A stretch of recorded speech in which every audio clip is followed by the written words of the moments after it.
Hi, good morning. I'm Teresa McGallicher from the Miracles Tribe, and I'm here with our daily workbook lesson from A Course in Miracles. Today we are on lesson 359. God's answer is some form of peace.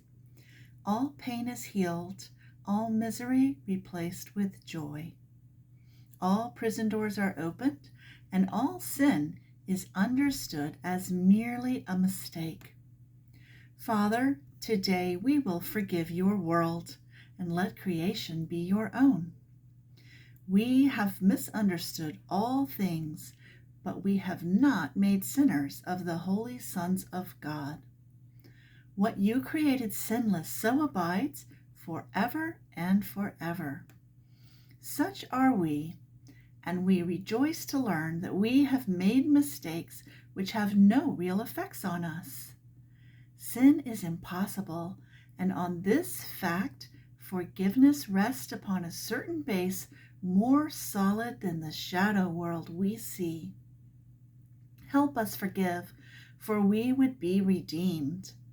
Help us forgive, for we would be at peace. Thank you so much for joining me here every morning. I hope you have an incredible day, and I'll see you again tomorrow. Bye-bye. Love you.